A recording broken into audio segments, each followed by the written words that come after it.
이 시간 함께 나누실 말씀 구약성경 사사기 16장 23절에서 31절까지 말씀입니다. 블레셋 사람의 방백들이 이르되 우리의 신이 우리 원수 삼손을 우리 손에 넘겨주었다 하고 다 모여 그들의 신 다곤에게 큰 제사를 드리고 즐거워하고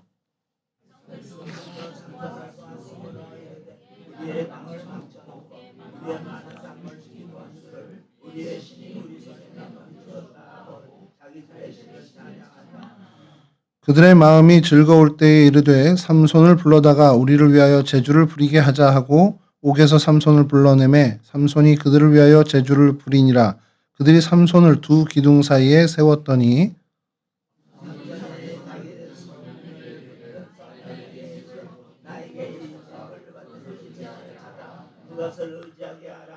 그 집에는 남녀가 가득하니 블레셋 모든 방백들도 거기 있고 지붕에 있는 남녀도 3,000명 가량이라. 다 삼손이 제주 부리는 것을 보더라.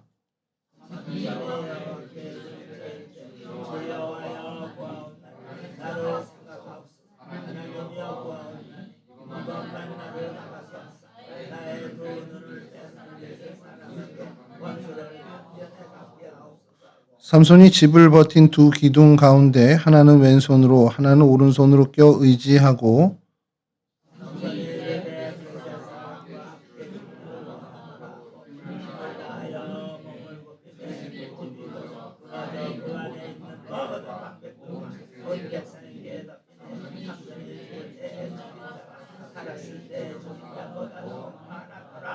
함께 하시죠. 그의 형제와 아버지의 온 집이 다 내려가서 그의 시체를 가지고 올라가서 소라와 에스다올 사이 그의 아버지 마노아의 장지에 장사하니라.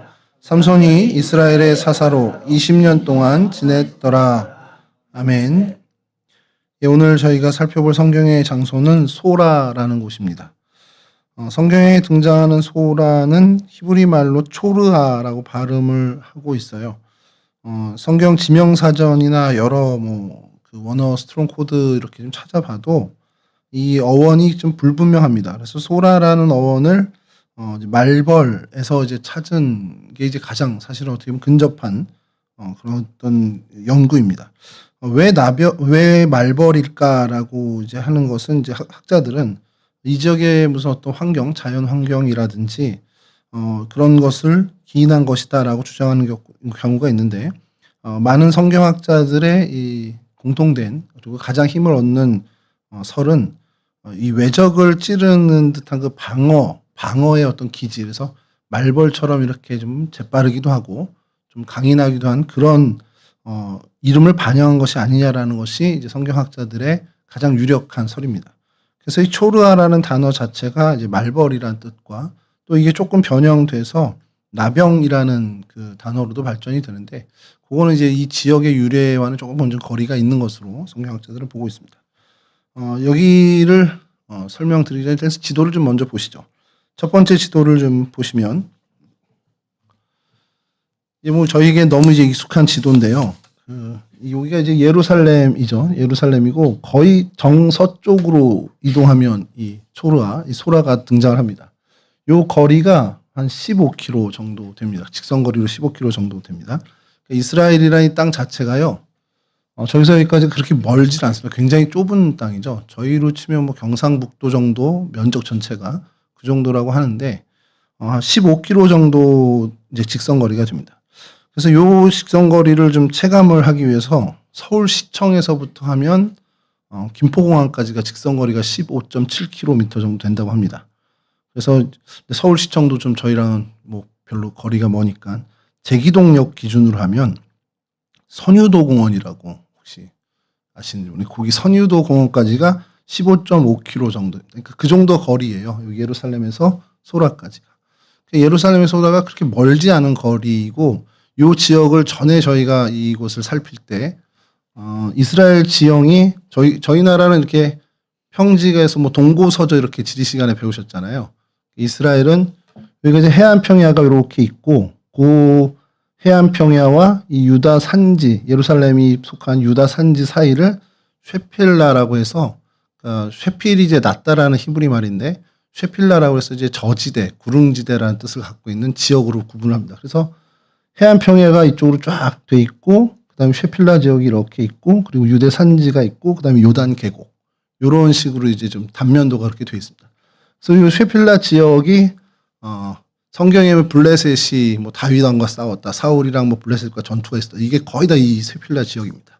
이 구릉지대고 농사도 잘 지어지고요. 어떤 뭐 사막화가 아직은 되지 않은 그런 땅이 이 쉐필라 지역입니다. 그 가운데 이제 그 안에도 이제 골짜기들이 조금 있죠. 구릉 산지 똑같은 평지가 아니라 거기에도 조그만 산들, 이제 텔이라고 저희가 계속하는 그런 언덕들이 좀 있고. 그래서 이 소라 같은 경우도 오늘날은 텔 초르합니다. 그래서 여기도 언덕 지역이에요. 쉐필라 지역에서도 살짝 언덕 위에 있는 곳이 소라입니다. 그리고 그 텔 아래쪽으로 골짜기가 있겠죠. 그 나지막한 골짜기지만 그 골짜기 우리 성경에서 잘 본 소렉 골짜기입니다. 그 삼손 이야기에 늘 등장하는 그 소렉 골짜기 뭐 드릴라도 만나고 막 이러잖아요.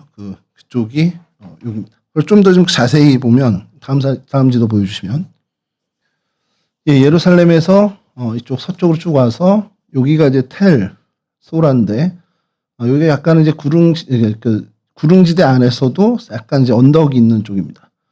그리고 이곳이 오늘날에는 이제 초르아 포레스트라고 해서 이제 그 우리나라 서울숲 만든 것처럼 인공 숲을 조성을 해놨습니다. 공원화했죠. 거기가 이렇게 있고요. 요 가까이에 있는 두 도시가 있는데 베세메스라는 성경에 지금 베트쉐메시라고 하는 베세메스라는 도시가 있고 그 동쪽 위로는 에스다올이라는 도시가 있습니다. 이것도 뭐 성경에서 한두 번은 들어보셨을 그런 곳이고요. 그래서 여기서 이 텔 아래쪽으로 해서 이 블레셋 방면 쪽 요렇게 골짜기가 살짝 있는데 거기가 소렉 골짜기입니다. 요걸 좀 구글어스 사진으로 좀 보겠습니다. 다음 사진 보여주시면 여기 삼손즈 썸이라고 되어 있는데 삼손의 무덤이고 여기가 소라 지역입니다. 약간 산지 위쪽에 이 도시가 있었던 것으로 보여지고요.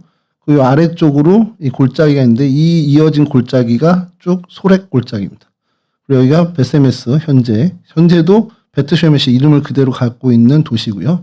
그 위쪽으로 에스다올이 또 지금도 그 이름 그대로 가지고 있습니다.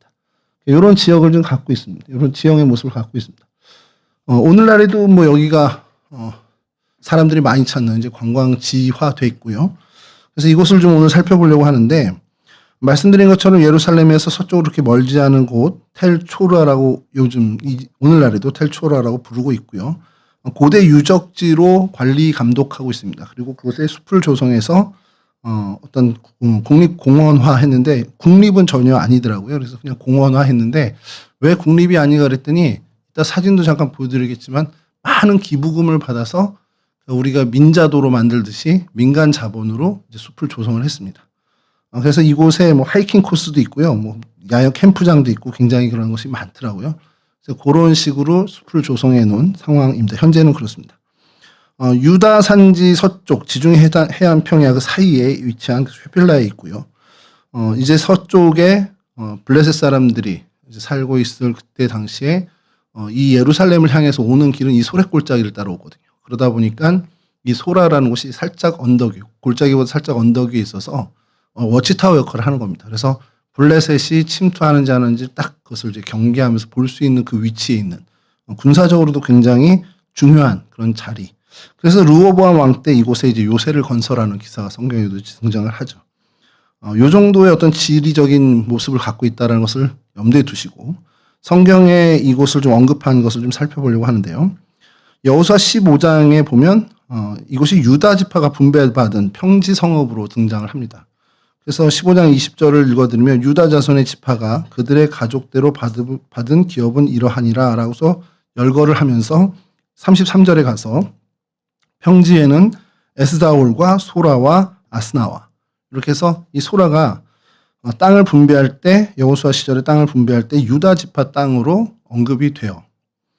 그리고 여호수아 19장 40절에서 41절도 읽어드리면 일곱째로 단 자손의 지파를 위하여 그들의 가족대로 제비를 뽑았으니 그들의 기업의 지역은 소라와 에스다올과 이르세메스와.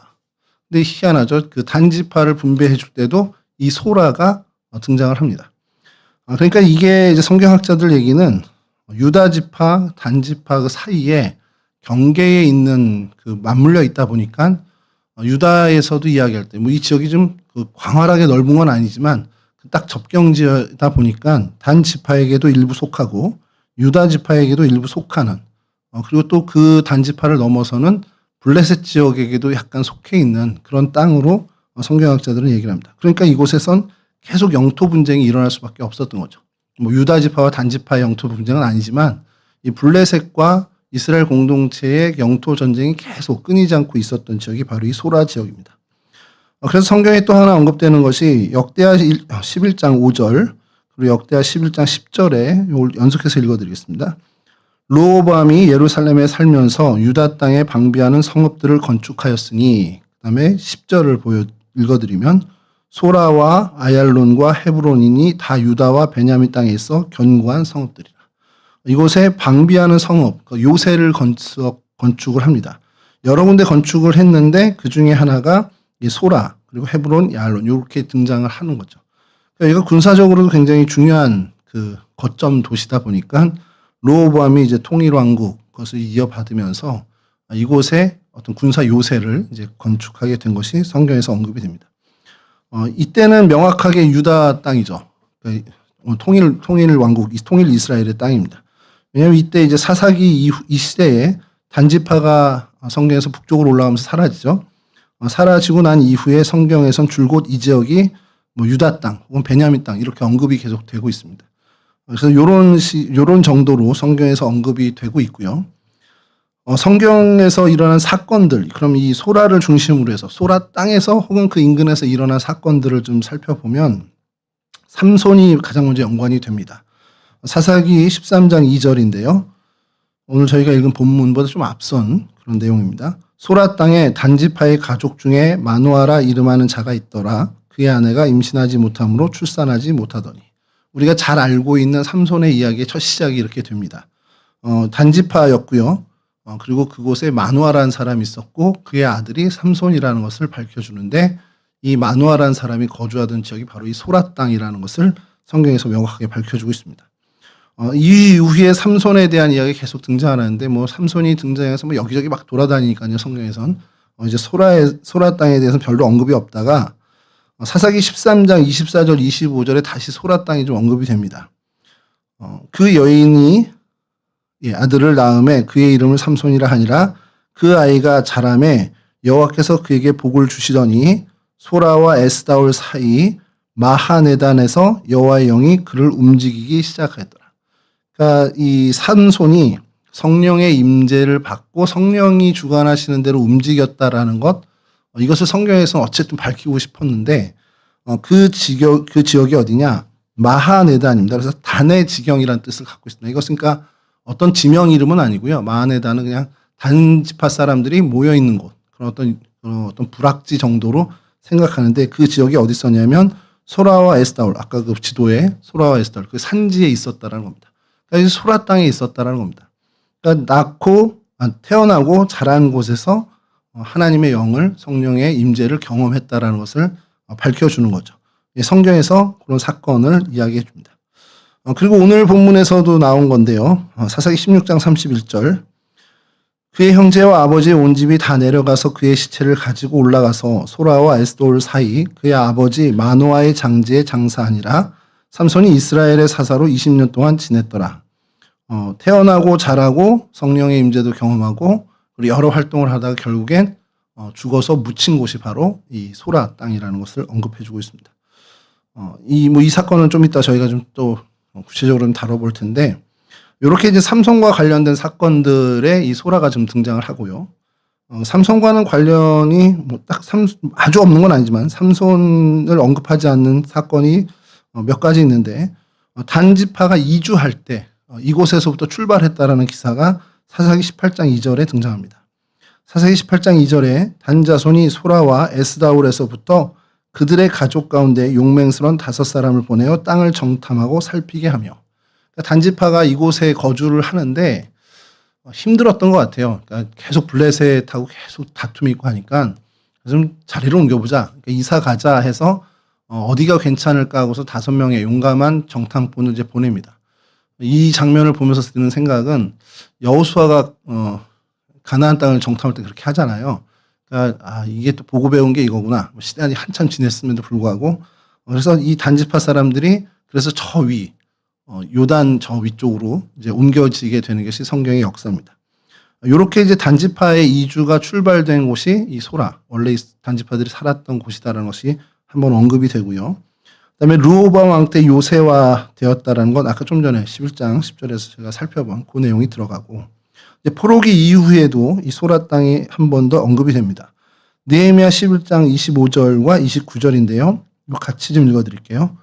말과 들로 말하면 유다 자손의 일부는 기럇 아르바와 그 주변 동네들과 디본과 그 주변 동네들과 여갑스엘과 그 마을에 거주하며 29절입니다. 또 엘는 림몬과 소라와 야르뭇에 거주하며, 포로기 이후에 포로 귀환을 한 유다 사람들이 거주한 도시들이 쭉 이제 느헤미야에 등장하는데 그때 이 소라도 한 번 더 이제 언급이 됩니다.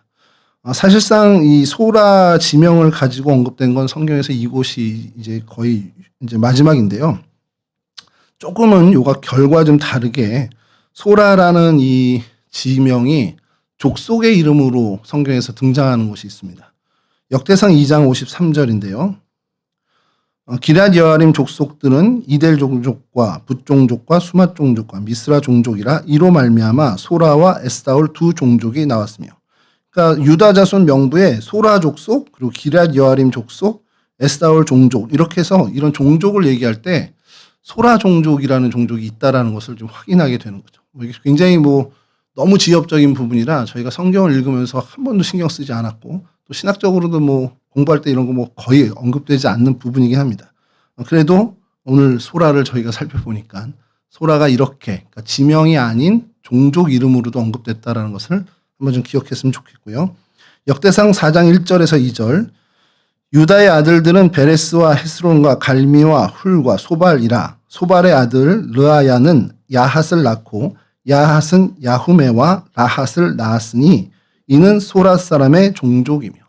그러니까 이제 유다 자손의 명확한 종족이라는 것을 밝혀주기 위해서 역대상에서 유다의 족보를 이야기할 때 한 번 더 유다의 아들과 직결된다라는 것을 밝혀주고 있습니다. 그러니까 여기는 이제 소라 종족입니다. 소라 사람, 소라 종족을 언급하는 거고, 오늘 얘기하는 장소의 소라와는 연결이 되겠죠. 어떻게든 그쪽에 저게 거주했으니까 그 이름이 그렇게 됐겠지만 어쨌든 성경에서 이렇게 소라가 언급이 되고 있습니다. 그래서 이곳 사진을 좀 준비했는데요. 다음 사진을 보여주시면, 이게 아까 그 지도를 좀 머리에 보여드리시고 그 텔 위에서 북쪽이라기보다는 북서쪽 초르아 포레스트라고 하는 그 숲 조성한 쪽, 그쪽을 이제 보는 겁니다. 그리고 그 너머에 평지까지.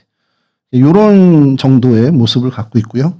다음 사진 보여주시면 이것도 이제 조성된 숲이, 그러니까 인공숲입니다. 그러니까 인공숲이라기보다 그러니까 자연적으로 조성된 숲이 아니고 이제 나무를 갖다 심고 가꾸고 해서 사람의 손길이 많이 들어간 숲을 조성한 겁니다.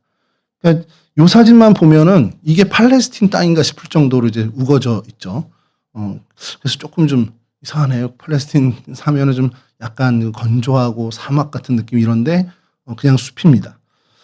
다음 사진 보여주시면 이제 반대 방향 베세메스 도시를 바라본 그 텔 언덕 위에서 이 사진입니다. 저 멀리가 이제 베세메스입니다. 그래서 베세메스 규모가 아까 그 인공위성 사진에서도 봤지만 좀 규모가 있죠. 다음 사진은 조금 확대된 건데요. 예. 이 정도의 이제 도시 규모를 갖고 있는 곳이 이제 베세메스. 이 텔 언덕에서 이제 바라보는 곳이고요. 여기 이제 야경 사진이 하나 있어서 그냥 하나 첨부했습니다. 다음 사진 보여주시면, 예, 이 텔 위에서 베세메스 저쪽을 바라봤을 때 규모가 굉장히 크다라는 걸 저희가 좀 보겠죠. 저 멀리는 주간 사진에서 잘 안 보이는데 야간에서는 또 이렇게 조명이 있어서 그런지 좀 보이더라고요. 그리고 여기 이제 중요한 기독교 유적의 핵심 유적인 이게 있습니다. 다음 사진 보시죠. 뭐 같습니까? 이게 이렇게 낙타등 같죠. 무덤 같지 않습니까? 이게 봉분. 예. 근데 두 사람 거잖아요. 딱 이해가 되시겠죠. 다음 사진 보여주시죠. 예. 이걸 좀 유종희 장로님 계시면 좀 읽어주시면 좋겠는데, 저도 읽는 거는 뭐 발음만 아니까 케베르 삼손이 첫째 줄에 돼 있고 둘째 줄가 마시아흐, 그 다음에 아버지라는 뜻의 구원자라는 뜻의 부도르라고 이렇게 있습니다. 여기까지가 이제 삼손 무효를 얘기하는 겁니다. 그러니까 삼손의 뭐 케베르 삼손, 삼손의 묘, 마시아흐 부도르, 그 시대의 구원자 이렇게 갖고 있는데, 그 밑에가 이제 우가 이제 그리고인데 우 마노아 흐 아비브, 우 그리고 마노아 흐 아비브, 그의 아버지 마노아, 이제 삼손과 그의 아버지 마노아의 무덤이다라고 후대에 갖고 온 거죠. 근데 성경학자들이 의문을 갖고 있는 것은 여기가 맞나 싶은 거예요.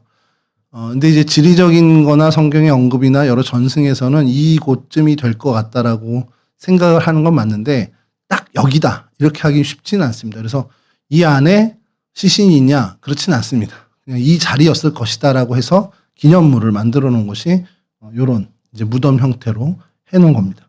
사실은 이제 정확하게 무덤 형태로 하려면 이제 굴을 파고 그 안에 해야 되는데, 그렇게 하면 이제 보이질 않으니까 이렇게 좀 만들어 놓은 겁니다.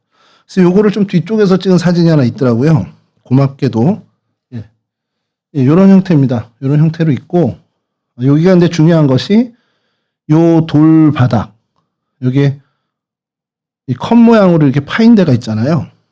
오목하게 이렇게 파인 것. 요게 컵마크라고 이제 고고학자들은 얘기를 하는데, 이게 절구통 역할을 하는 겁니다. 근데 엄청 많잖아요. 이게 뭐 사진 저쪽 거 나온 것도 뭐 희미하긴 하지만 엄청나게 많은 돌 위에 이 컵마크가 있습니다. 그래서 이곳을 고고학자들은 타작마당으로 보고 있습니다. 그래서 곡식을 갖고 와서 이 절구처럼 이제 찢는 거죠. 그 작업을 여기서 했던 게 마을 공동 어떤 절구터 이 정도가 된 걸로 이제 추정합니다. 그리고 이게 청동기 말 철기 초반에 그 시설물이라기보다는 이제 그때의 유적이라고는 이제 확인이 됐어요. 그러니까 삼손 시대가 딱 맞는 거죠. 삼손 시대에 이쪽이 분명히 소라 땅인 거는 부인할 수 없는 거고, 이 소라 땅에 이런 공동 절구터가 있었으니 삼손을 포함한 그의 가족들이 이곳에서 곡식을 빻는 그런 타작마당으로 분명히 썼겠구나라는 것을 이제 추정하는 겁니다. 같은 시대니까요. 예, 그래서 요 안에 이제, 근데 제가 요거를 매번 느끼는 건데, 저희 나라는 이런 유적들이 막 발견되면 막 이렇게 펜스 쳐놓고 막 보존하고 이러잖아요. 아니면 뭐 유리바닥처럼 위에 이렇게 해가지고. 얘네는 유물들은 박물관에 가져가고 유적은 사진만 찍어놓고 그냥 사람들 다니게 해요. 아무 통제도 안 합니다. 이 삼손 무덤도 그냥 관광객들이 와서 막 사진 찍고, 구글 지도에 들어가서 만약에 여기 한번 여러분 사진을 보시면 그냥 사람들이 그 위에다 뭐 컵도 놓고 뭐도 놓고 막 사진 찍고 그래요. 마시던 뭐 그 하이킹 가서 마시던 음료들 이렇게 올려놓고 그냥 그렇게 관리를 합니다.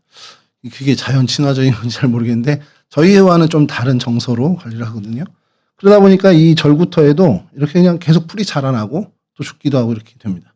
그러니까 자연적으로 만약에 훼손이 된다 그러면 그걸 그냥 놔두는 건지 모르겠는데 그렇게 딱 보존하진 않아요. 물론 이제 복원은 주기적으로 복원은 하는 것 같아요. 이렇게 복원 좀 하고 무너진 데 이렇게 보수도 하고 하는 것 같은데 그런 식으로 있습니다. 그래서 그 다음 사진 보여주시면 이것도 이 유적 안에 있는 굉장히 중요한 거거든요. 다른 컵마크보다 훨씬 크고 좀 다르잖아요. 그래서 이 고고학자들은 이거를 압착기로 보고 있습니다. 그러니까 농업용 압착기로 보고 있어요. 그러니까 과일 같은 거나 이런 것들을 막 즙을 낼 때 쓰는, 그러니까 절구 중에서도 우리로 치면 맷돌 같은 걸 수 있는데 그 압착기로 확인이 됐는데도 그냥 이렇게 비 맞고 바람 맞고 그냥 이렇게 놔두고 있습니다. 자, 요 모습이 요 바로 옆에 요 압착기가 있으면 그 즙 같은 거를 보관을 해야 되겠죠. 다음 사진 보여주시면 요게 저장소입니다. 처음에 저 사진 보고 이게 왜 저장소지 하고 한참을 보는데 여기 보이십니까? 이게 저희 지금 맨홀입니다. 구멍같이 돼 있고요. 이게 관광객이나 사람들이 빠질까봐 이렇게 철망으로 막아놨습니다. 이건 사고 방지죠. 그때 당시 게 아니고. 이 안에가 굴이 있어요. 큰 이제 구멍이 있는데 그 안이 저장고입니다. 그러니까 즙이나 이런 포도주 같은 것을 많이 즙을 짜면 그 안에 이제 보관을 했던 것 같습니다. 이렇게 그냥 놔둡니다. 그래서 참 저희 나라 문화재청 관계자들이 보면 막 기겁을 할 것 같은데 이렇게 돼 있는 이게 그 삼손의 무덤 이 인근에 이런 식으로 계속 그러니까 이 바위가 이 동네 이 지역에 지형을 이루고 있는 거고 이게 컷마크라고 해서 이제 파기가 쉽다 보니까 여기에 이제 절구터를 만든 것 같다라고 추정을 합니다. 그리고 이 근처에서 계속 발견되는 것 중에 하나가 다음 사진 보여주시면 이런 굴이 발견이 됩니다. 예, 다음 사진도 보여주시죠. 요건 이제 그 굴보다는 좀 큰, 저 안에 이제 의자도 갖다 놓고 사람들이 이제 쉬기도 하는데, 이게, 다목적 생활 동굴이라고 표현이 되어 있더라고요. 굳이 우리나라 말로 번역을 하니까. 그래서 이 일대에 이런 그 백악질 바위라고 하더라고요. 그것을 이루어진데 이제 사람들이 파낸 겁니다. 인공적으로 파낸 거죠. 그 시대에 청동기 후기에 철기 초반에 사람들이 파내면서 인공 굴을 만들었는데 이유는 이 굴을 만들어 놓으면 여기가 일정한 온도와 습도를 유지한다라는 거예요. 여러분 일정한 습도와 온도를 유지하면서 직사광선을 피한다. 그러면 뭘 하기 좋습니까? 뭐 다목적 생활 동굴인데 예, 곡식도 쌓아놓고 예, 염소나 양 가축을 좀 키울 수도 있고 또 심지어는 사람이 살짝 거주도 할 수 있는 그러니까 이제 다목적 생활 동굴이라고 한 이유가 있더라고요. 그래서 그렇게 쓰는 용도로 곳곳에 이런 굴들이 많이 있습니다. 그러니까 이렇게 사람이 들어갈 만한 굴은 아마 거주까지도 했던 것 같고 좀 바로 앞선 사진은 사람이 들어갈 정도의 입구는 아니니 뭐 저장을 했을 곳으로 이제 쓸 것 같고요. 그래서 이 동굴 안에서 밖을 향해서 찍은 사진이 있는데요. 다음 사진 보여주시면 예, 이렇게 사람이 들어가서 그냥 쉴만한 그런 주거 역할도 할 수 있을 것 같다는 생각이 좀 들더라고요. 자, 그리고 다음 사진은 여기 좀 삼손 인장이라고 명칭은 그렇게 붙었어요. 근데 이게 삼손이 썼다 이건 아니고요. 그 사사 시대의 유물인데 이 그림이 저는 지금까지도 이게 삼손이 아니라 어떤 사람과 사자가 싸우는 형상을 그린 거래요. 어딜 봐도 그걸 모르겠는데 이게 그렇답니다. 그래서 굉장히 중요한 유물이 이제 오늘날의 도장과 같은 역할을 한 겁니다. 당시에 일상생활 속에서 사용됐는데 어떤 소유권의 증명이라든지 우리가 이제 서명 같은 거, 그러니까 어떤 종이나 전판 이런 뭐 그런 문서, 오늘날의 문서 같은 걸 작성하면 그것이 이제 내 거야라고 이렇게 하는 가축에게도 이렇게 찍어서 이거 내 거야 이런 소유를 증명하는 용도로 쓰이는 인장이었습니다. 이제 사자와 싸우는 문양이래요. 이게 전 발견을 못 하겠는데 그래서 막 눈 막 이렇게 뜨고 뭐 매지가이 하듯이 보고 그랬는데 도저히 못 찾겠더라고요. 그래서 그런 모양인데 이게 삼손 시대, 그러니까 초기 철기 시대의 인장인 것은 확인이 됐습니다. 그리고 한편에 성경학자들은 이거를 이제 그렇게 용도를 쓰기도 하지만 저희도 도장을 파서 쓰기도 하지만 그냥 기념처럼 갖고 있는 도장을 갖고 있는 분들도 제가 봤거든요. 약간 부정 역할을 하는 그런 역할도 했지 않았냐라는 것이 이제 성경학자들, 성경 고고학자들의 이야기고요. 그리고 이것과 좀 더불어서 발견된 것이 다음 사진인데요. 이게 르멜렉 인장이라고 이제 명칭이 붙었어요. 르멜렉은 정확히 뭔지 제가 잘 모르겠는데 이런 모양이 하나 발견됐고 또 하나는 다음 사진 보여주시면 예, 이런 모양. 약간 이제 새 모양이 들어있는 것이 발견이 됐는데 이거는 이제 사사시대 건 아니고요. 이제 유다 왕국, 후기 유다 왕국, 히스기야 시대 정도 걸로 보고 있습니다. 근데 이건 어떤 용도냐면, 세금 징수하는 거 있잖아요. 그러니까 세금을 징수하는 게 오늘날에는 뭐 입금하세요 이렇게 하면 되는데 옛날 같은 경우는 이제 곡물 같은 걸 많이 거들어 가요. 그럼 뭔가를 가져갈 거 아닙니까? 용기를. 그럼 거기다 야, 너 뭐 한 대 넣어. 너는 두 말 넣어. 뭐 이렇게 한단 말이에요. 그럼 이거를 어디다 놓고 가거나 뭐 잃어버렸다. 그럼 큰일 나는 거죠. 그래서 이 항아리, 이 용기에 이런 마크를 찍는 겁니다. 이거 국가 소유야. 이런 식으로. 이게 뭐 어쨌든 조세 시스템에 있었던 인장이랍니다. 그래서 르멜렉 인장이라고 이제 표현을 하더라고요. 그래서 국가 규격 마크로 이제 얘기하고 그래서 이게 용량 품질을 보증한다라고까지 이제 한 걸음 더 나가는. 이제 곡물을 거두면 이거 우리가 징수한 건데 이 품질은 우리가 보증할게. 이런 어떤 역할까지 하는 이제 인증, 오늘날의 KS 마크 같은 겁니다. 그런 역할을 한 것이 이곳에서 이제 발견이 됐습니다. 이건 뭐 사사시대 거는 아니니까 삼성과는 그렇게 크게 관련은 없는데 여하튼 이게 왕정시대 후기에도 이 지역이 이런 일들, 그러니까 사람들이 거주하고 또 곡식을 어떻게 보면 수확하고 하는 그런 곳이었다라는 것을 보여주고 있습니다. 그래서 이 정도가 이제 그 고고학적으로 보여지는 거고, 그래서 이곳 사진을 좀 그래도 좀 여러분들과 좀 이 기회 아니면 언제 보겠습니까? 그래서 이곳의 현재 모습들을 좀 보는데 독특한 것들이 좀 몇 개 있습니다. 그래서 다음 사진 보여주시죠. 예, 이게 기증자탑입니다. 그래서 여기 하나하나의 이 포레스트, 초르아 포레스트를 위해서 돈을 낸 기업이라든지 기관이라든지 그것을 기념하는 명패들이 새겨져 있고 그것을 기념하는 탑을 세웠습니다. 광화문에 있는 거가 좀 비슷해가지고 제가 하나 좀 준비했고요.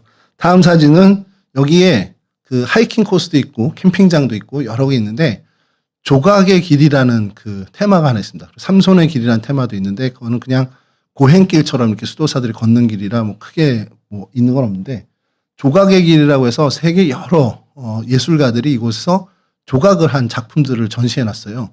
그 중에 이제 몇 개가 있어서 요걸 했는데 요거는 저 독특해가지고 도대체 이게 왜 쇠를 박아놓고 저렇게 했거든요. 그래서 제가 요거를 준비해 놓고 어제 저녁에 요 사진을 해놓고 그 제목을 듣고는 왜 그런 제목을 붙였지? 하고 집에 가서 밤에 이제 샤워를 하고 머리를 감고 거울 앞에 앉아서 제가 이제 이 머리를 정리를 해야 되잖아요. 저는 김창호 장님처럼 자연스럽지가 않아가지고 정리를 안 해주면 다음 아침날 뭐 이렇게 되거든요. 정리를 하기 위해서 빗을 딱 들고선 딱 보니까 이거 아까 본 사진인데 이게 드릴라의 빛입니다. 제목이. 빛 엎어놓은 것 같지 않습니까? 이 하늘로. 이런 조각의 길에 작품이 있고요. 다음 사진 보여주시면 이것도 작품들입니다. 요거는 그냥 뭔지 모르겠는데 약간 입혀서 해놨고요. 저 같은 경우는 자동차 그 마우라 있죠, 저희. 이게 정확히 제가 모르겠어요. 이게 마우라로 입에 붙어가지고 마우라를 거꾸로 세워놓은 겁니다. 그래서 이게 성전의 금초대를 약간 상징하는. 그래서 이스라엘의 뭐 국방의 힘을 뭐 상징한 거라고 하는데 이거 자동차 엔진에서 나오는 그 힘 뭐 그거를 넣어서 뭐 해석은 그렇게 돼 있더라고요. 그래서 그냥 독특해가지고 좀 소개해 드리는 겁니다. 그 마우라 배기통 있잖아요. 그거를 엮어서 저기다 붙여. 이게 팔레스틴 지도래요. 팔레스틴 지도고 그 위에 금초대 형상, 그러니까 그 성전의 촛대 형상을 이제 마우라를 거꾸로 해가지고 붙이면서 이렇게 이런 작품들이 있답니다. 이곳에 그럼 사람들이 많이 오나 그래서 좀 찾아봤더니 그 이스라엘 사람들은 하이킹이나 캠핑을 하러 많이 오고요. 그리고 가족 단위 뭐 여행도 오는데 그래서 야 여긴 그래도 외국인이 좀 와야 돈이 되는 거 아니야라는 생각을 했더니 다음 사진 보여주시죠. 외국인이 많이 옵니다. 여기 성지순례 관광 상품이 있더라고요. 그래서 성지순례가 예루살렘 다윗의 성과 함께 그 이제 그 만국교회 뭐 이런 데 다 코스를 돌면서 블레셋 가자지구까지 가는 코스에 여기가 이제 마지막 코스더라고요. 그래서 소래골짜기 소라까지 오는 그래서 관광 버스가 늘 이렇게 있다라는 거. 요 정도가 이제 이곳 이제 소라의 모습입니다. 오늘날의 모습입니다. 요 정도를 좀 살펴보고요. 제가 오늘 이 본문을 가지고 좀 말씀을 좀 나누려고 뭐 짧게인데 제가 지금 삼손에 대해서 별로 그렇게 긍정적인 마음을 갖고 있지는 않습니다. 삼손 그럼 제일 먼저 떠오르는 게 일단 힘이죠, 힘. 맨손으로 사자를 때려잡을 수 있는 그 괴력을 갖고 있는 힘. 그런데 그것을 제대로 사용 못해서 그 드릴라의 유혹에 빠지고 결국 오늘 우리가 본문 읽은 것처럼 두 눈이 뽑힌 채 조롱거리가 되고 치욕을 당하고 결국에 이제 비참한 최후. 뭐 근데 그 비참한 최후를 뭐 조금 굳이 또 성경에서는 살았을 때보다 더 많은 블레셋 사람을 죽였다로 이렇게 좀 얘기를 하는데 그래서 삼손의 이야기를 교회학교 때부터 제가 들어온 얘기들을 종합해 보면 결국 아무리 힘이 세도 정욕을 잊지 못하면 망한다. 이런 교훈을 얻기도 하고요. 또 세상 유혹에 빠지지 말자. 이제 이런 어떤 교훈을 들어오기도 했습니다.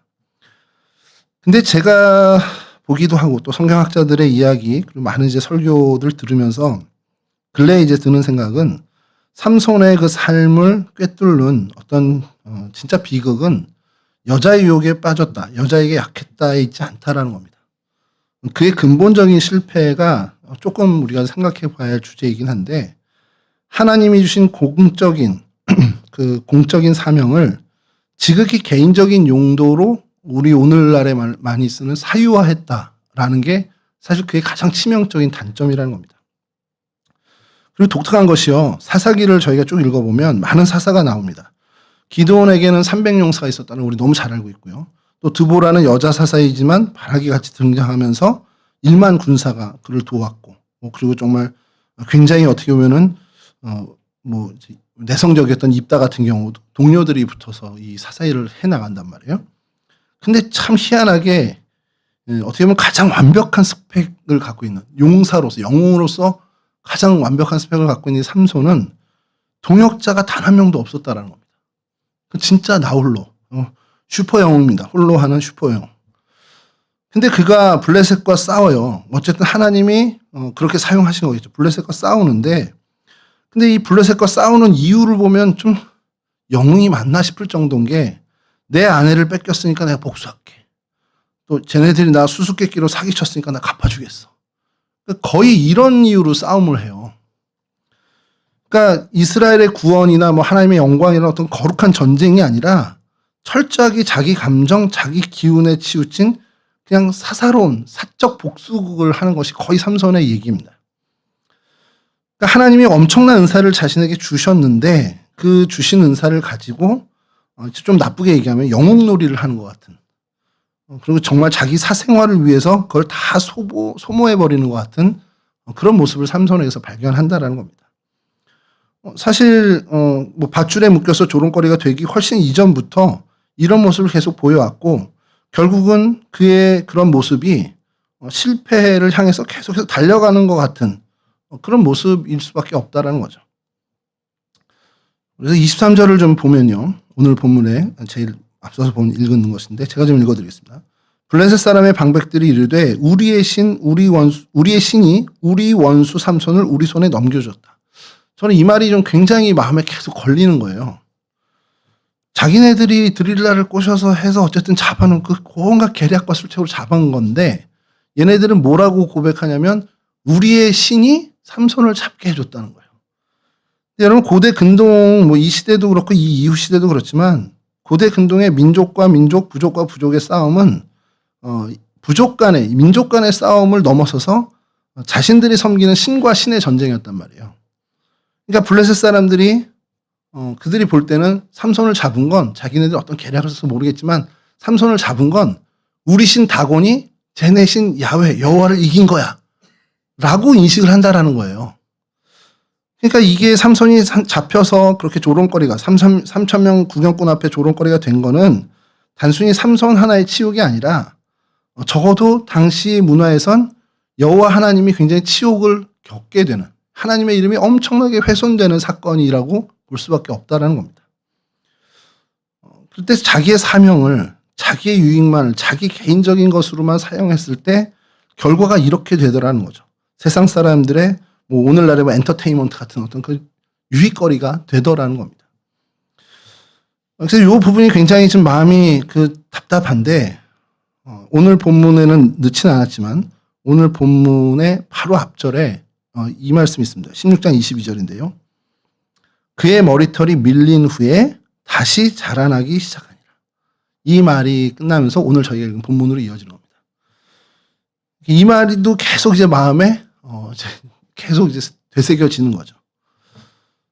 머리가 깎여 힘이 없는 삼손이, 하나님과 언약이 다 깨진 거죠. 이제 그냥 정말 엔딩 된 거예요. 끝난 겁니다. 그 삼손의 드라마 이제 다 끝난 건데, 머리가 다 밀린 후에 다시 자라나기 시작했다라는 거죠.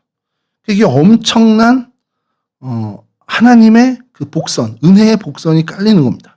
그러니까 철저한 인간의 실패 위에 정말 아무도 인지하지 못하는, 삼손 스스로도 인지하지 못하고 있는 정말 조용히 자라나는 머리털. 이게 바로 정말 포기하지 않으시는 하나님의 정말 절대적이고 집요한 은혜의 모습이라고 우리가 설명할 수밖에 없다는 거죠. 예전에 이걸 제가 교회학교 교사할 때 이 부분이 공과책에 있어서 이야기했던, 공과 시간에 성경 공부를 했던 기억이 나요. 5학년 아이들이었는데. 근데 이 5학년 애들이 저보다 해안이 좋은 건지 이 말씀을 보면서 선생님 내 머리는 매일 자라는데요 이러는 거죠. 그렇지 얘네도 한 2주에 한 번씩 머리 미니까. 근데 그거를 삼손도 머리가 밀렸는데 머리가 자라겠죠. 죽지 않았으면 죽어도 자란다 그러더라고요. 저는 이제 죽으면 안 자랄 거라 생각을 했는데 사람이 죽어도요 머리털은 일정 기간 자란답니다. 그 머리털은 자라는 거예요. 근데 성경에 왜 굳이 이 얘기를 넣냐는 거죠. 그 머리털이 밀린 후에 다시 자라나기 시작합니다. 이건 그냥 단순히 그냥 생리적으로 머리가 자라는 게 아니라 하나님의 은혜가 회복되고 있다라는 복선을 까는 거라는 거죠. 자, 그러니까 다시 이가 힘을 얻을 거라는 그 예상을 저희가 하고 오늘 본문을 우리가 읽으면 이미 알고 있는 거지만 그렇게 힘을 얻게 됩니다. 근데 이렇게 또 하나님의 은혜가 정말 소리 없이 소문 없이 조용히 우리한테 임하는구나라는 그 은혜가 막 벅차게 밀려오는데 28절이 저를 또 절망하게 합니다. 28절을 띄워주시죠. 삼손이 여호와께 부르짖어 이르되 주 여호와여 구하옵노니 나를 생각하옵소서. 하나님이여 구하옵나니 이번만 나를 강하게 하사 나의 두 눈을 뺀 블레셋 사람에게 원수를 단번에 갚게 하옵소서. 정말 인생의 비참한 가장 바닥까지 내려간 그 순교의 순간입니다. 근데 삼손의 기도는 모르겠습니다.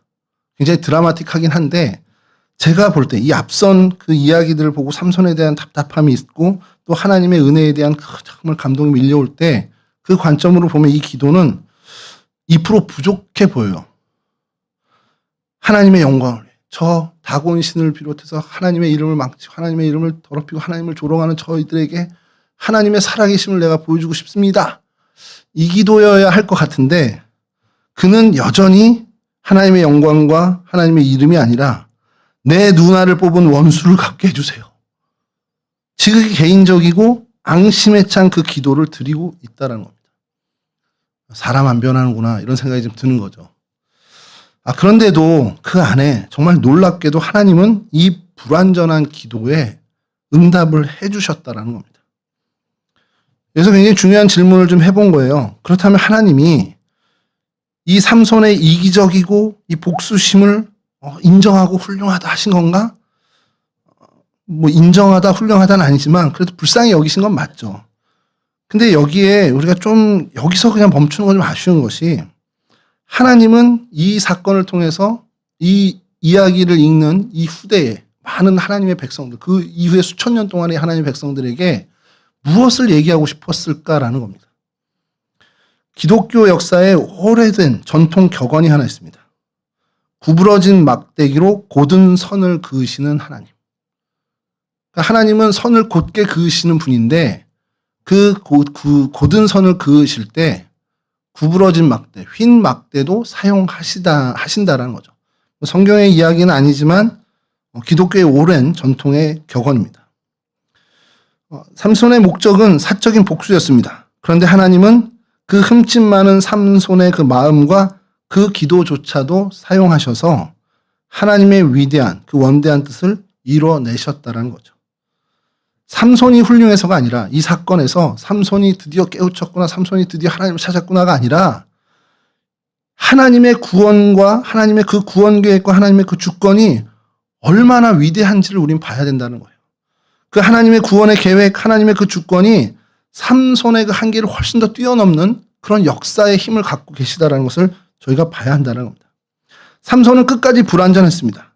그 생의 마지막 순간까지 하나님을 찾았지만 그 수준은 하나님이 기대하시는 그리고 우리 독자가 기대하는 만큼의 수준은 아니었다는 거예요. 그러나 하나님은 그 수준 낮고 깨어진 기도조차도 외면하지 않으시고 하나님의 일을 이루시더라는 거죠. 오늘로 돌아와서 우리도 마찬가지입니다. 우리의 기도의 동기가 100% 하나님의 영광을 위해 기도합니까? 정말 100% 순수한 의도로 하나님의 역사를 위해서 기도하는 기도가 아니잖아요. 저도 그렇고요.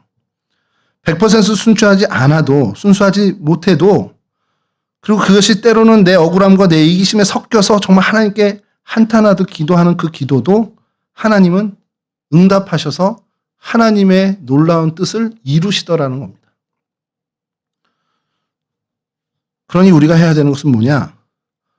계속해서 불완전한 기도라도 하나님께 드려야죠. 기도해야죠.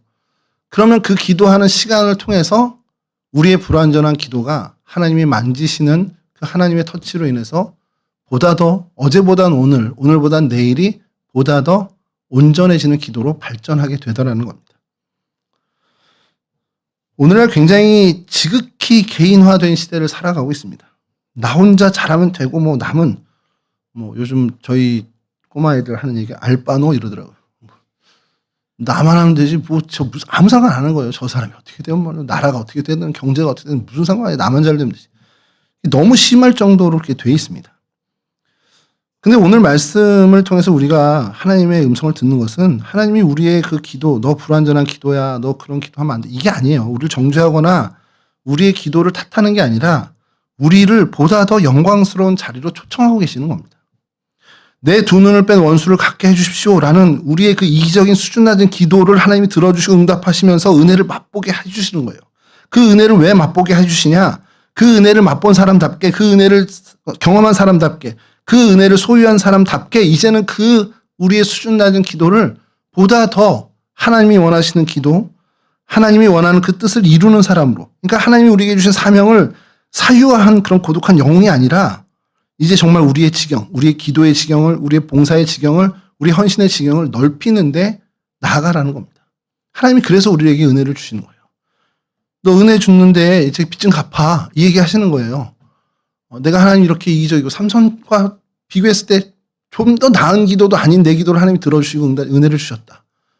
그거는 이제 거기서 머물지 말고 보다 더 그 지경을 넓혀서 하나님의 뜻을 구하는 기도로, 그런 사명자로 살아가길 하나님 원하고 계시다라는 거죠. 그래도 우리는 계속 삼손처럼 넘어질 겁니다. 제가 예상하건대 우리는 또 넘어질 거예요. 결단하지만 또 넘어질 겁니다. 그리고 늘 우리는 흠집투성이가 될 겁니다. 그러나 그래도 우리의 머리털을 우리가 느끼지 않게 계속해서 자라나게 하시는 그 하나님, 우리에게 은혜를 계속해서 하나님이 소리 없이 내려주시는 하나님의 그 은혜를 우리가 기억하면서 정말 순간순간이라도 깨닫고, 내가 이러면 안 되지. 내 기도가 한 차원 높아져야지. 내가 한 차원 더 이 지경, 기도의 지경을 확장해야지. 이러한 깨달음을 매일매일 해나가면서 하나님 뜻에 정말 집중하고 하나님 뜻에 조금이라도 맞춰가는 그런 사명자로 우리는 살아갔으면 좋겠습니다.